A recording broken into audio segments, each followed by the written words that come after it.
so much. Thank you so much. And, wow. Like she said, I'm going to try not to do a traditional speech. I'm going to try to do a fusion. Thank you for honoring my height. And so it's going to be part speech and part poetry. Well, thank you, ExSSA UK, for inviting me to speak at your 4th annual convention. This is an honor indeed. I studied in the UK several years ago in Wales, Aberystwyth. I left the UK in 1992, and I haven't been back. So, thank you. I don't know whether you guys still have the National Union of Cameroon Students. I used to be an executive in that organization. And so it's really a pleasure for me to be back here. I understand this is a gather night, and so I hope to make my talk genial to go with your wine. So, I'm very aware that I'm not in an academic environment, so I'm going to make it to suit the atmosphere. I was asked to respond to the theme, individually unique, together complete. I am very grateful that we had a pastor yesterday who touched on that theme. There's a reason why this is a 2-day event, because he actually introduced my talk. And so for those of you who were not there yesterday, next year you will make sure you come on Friday. I'm not going to give it away.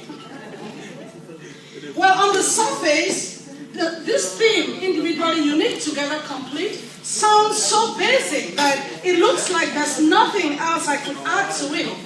But that could not be further from the truth.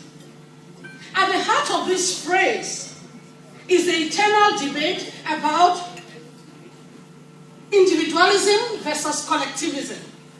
And I would not want to go into the academic theories of all that, because we'll come back to the whole question of the chicken and the egg, which one comes before the other. So I'll spare you that. But this theme is someone that different academic fields have battled with. Political science, ethics, social psychology. But the good thing about our theme is that it actually privileges the two. Individually unique, it's important, but we also need the collective. But the interesting thing is that as human beings, we always strive for sameness. We want to be like the next person. We want to conform. We want to be similar. And so it becomes really difficult to keep our uniqueness. The second part of that thing, together complete, is kind of tricky. The completeness can only be effective depending on what the individual is bringing in. Are you coming to complete the group, or is the group completing you? Because the effect is different. At the center of being unique is what psychologists have identified as the self-concept. Self-concept is how someone is aware of themselves. First, there is the existential self. The sense of being separate, of being an entity on your own. Even twins, identical twins, are different. The only time that a human being can become an extension of the other is when there is slavery. That's when that human being is an extension of another. That is why when Frederick Douglass, you know about the slave who became an abolitionist, when he ran away from his master, he sent this letter to his master to specifically explain why he is not supposed to be in slavery. And this is what he said: I am myself, you are yourself. We are two distinct persons, equal persons. What you are, I am. You are a man, and so am I. God created both and made us separate beings. I am not by nature bound to you or you to me. Nature does not make your existence depend upon me or mine to depend upon yours. I cannot walk upon your legs or you upon mine. I cannot breathe for you or you for me.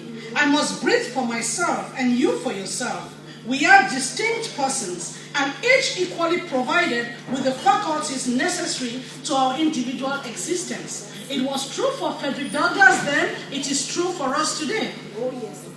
The psychologist Carl Rogers believes that self-concept includes self-image, the way you view yourself. What is the image you have of you?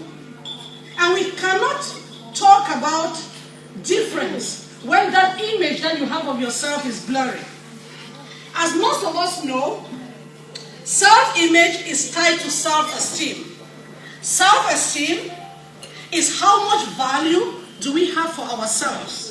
What is the value you place on you? You cannot make any group complete if you are not aware of the value you bring.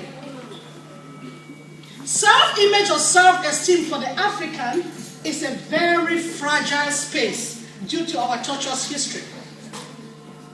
The cataclysmic events like slavery, colonialism have conspired to keep the African in a tight bind. Our identity abroad is inevitably tied to our skin color. It is nothing new that we are forced to see ourselves in that sense. So what do you do with that unique identity of yours? The fact that you come out from Cameroon, you reach the West, and the first thing is that you are labeled black. You grew up not noticing that color. You took it for granted. But that's an identity. That's a sense of uniqueness about you that you have to deal with. So how do you deal with that? Do you develop racial self-loathing by hating all things African? Do you start changing your accent so that you can start sounding like the people where you are located? For Chinua Achebe, he embraced his being unique, his blackness, his sense of Nigerianness. In 1948, when he registered at the University of Ibadan, he went to do medicine.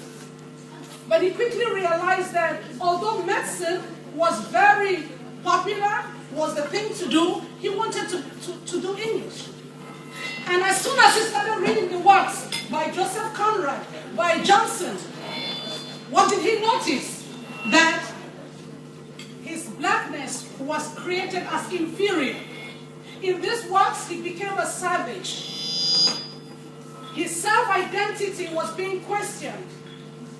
He could have succumbed to that image of himself.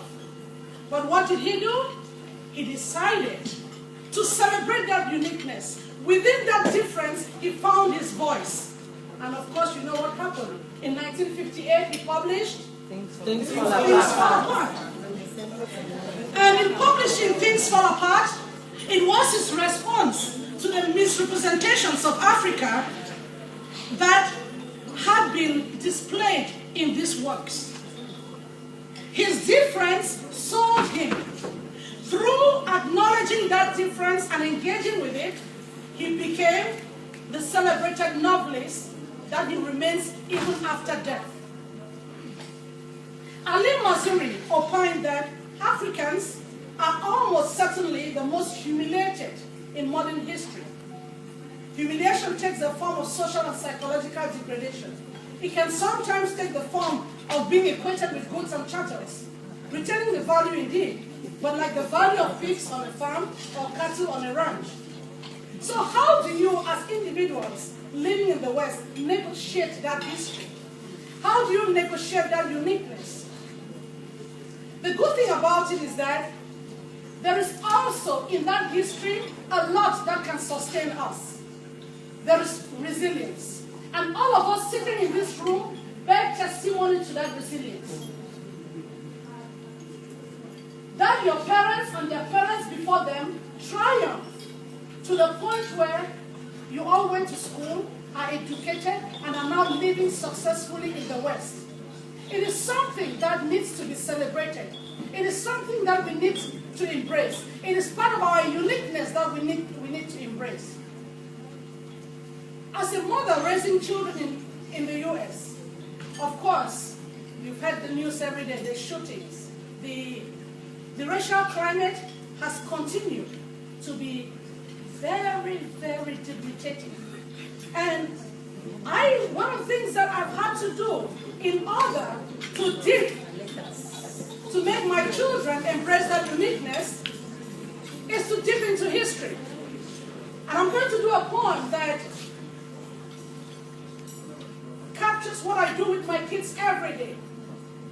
It started by me seeing them off at the door and telling them these words. And eventually it morphed into a poem. And I don't know the young people who are here today, if you're under 18, let me see your hand up. So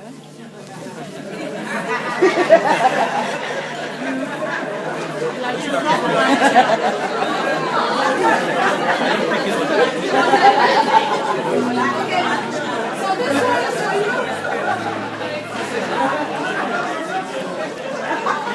Those of you, do I have your attention? Let me have a drum roll. Go to school today, my son. Go with the strength of an Amazon behind you. Go as your forebears went to appeal in search of lions. My son, bring back the hot leopard and elephant of modern times. Go, my son, the blood of kings runs in your veins. My son, a whole clan waits and cheers. Go, you child of two worlds. Go to school today, my son. Go with the energy of history behind you. Your name is legend in distant lands. Go decipher the riddles that shackled Kunta Kinte. Come back and liberate your kind. Go, you child of the sun. Go claim your will. Go to school today, my son. Go with the presence of ancestral spirits. My son, plant your roots. Plant your feet like roots. You belong here to some. Your umbilical cord was buried here. Thank you. Go, my son. Tell your story too. Shaka, Mandela, Ashuntantang, Tabi, Epie.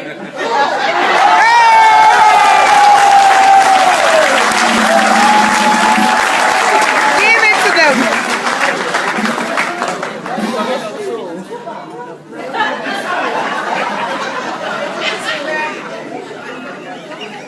At the personal level, what makes us different also is there to uplift us, not to hold us down.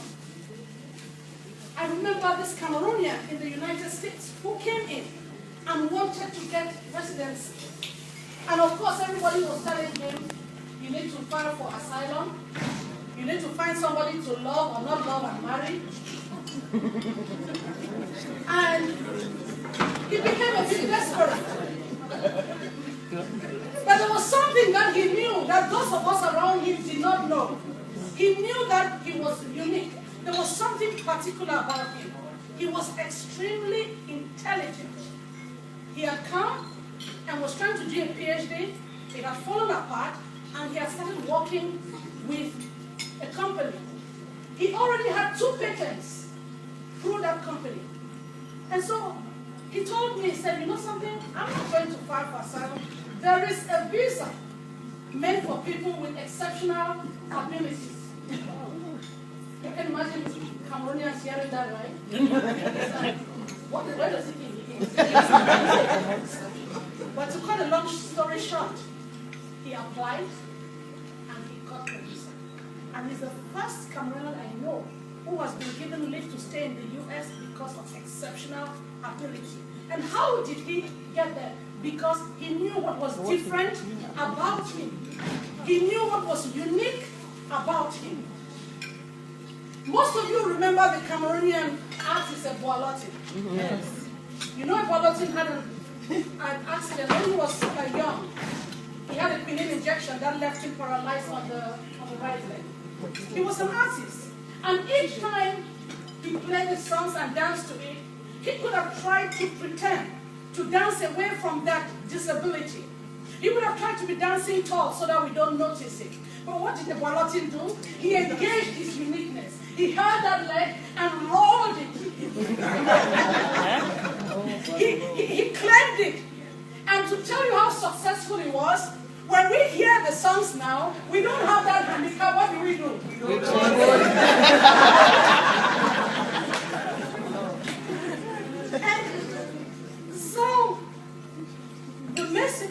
essence here today is that in order to engage with a group, to bring completeness to a group, you must identify your unique ability.